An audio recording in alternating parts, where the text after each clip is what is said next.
God sent me here to tell you this.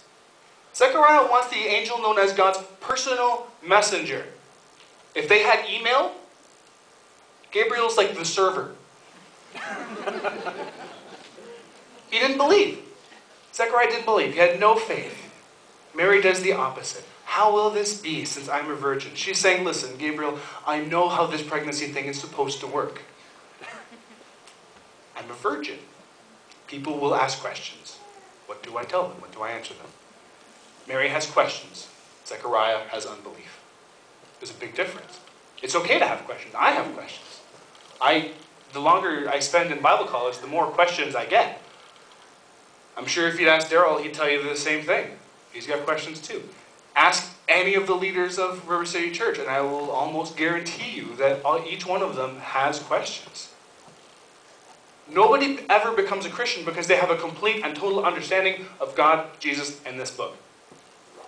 In fact, anyone who tells you that is probably either lying to you or deluded. Because nobody will ever have those things. Unbelief, it's a different animal. There are consequences to unbelief. Zechariah was mute for the entire length of his wife's pregnancy, which she probably saw as a blessing. Do you have any idea what this would have meant for Mary, for this little 13-year-old girl in Nazareth? Not everyone is going to believe her. We have this view of Mary as this pious woman who everyone looked up to, but no, people did not believe her. People in her own family didn't believe her. In fact, in the Gospel of Matthew, the author tells us that Joseph, her fiancé, needed his own visit from an angel to stop him from quietly divorcing her because he didn't believe her.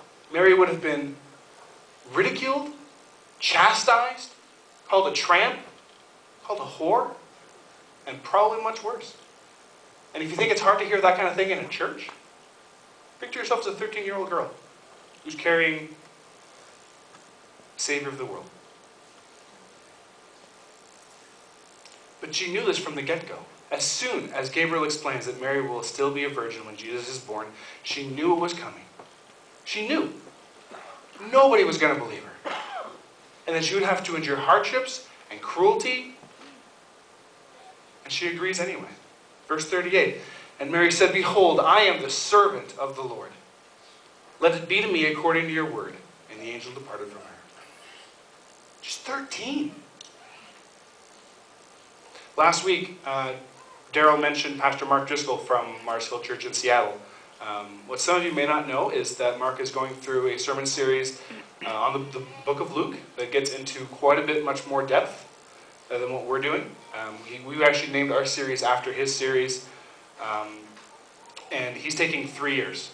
He's going through the whole book of Luke and taking 3 years to do it. Luke is it's the longest gospel. It's one of the longest books in the New Testament. Might be the longest. I'm not sure. It is the longest. And we're doing it in 5 weeks because we're stopping at Christmas. And Driscoll makes this point so much better than I can. And also so that you can get kind of a face to a name, because we're both mentioning it and the series is based on his series.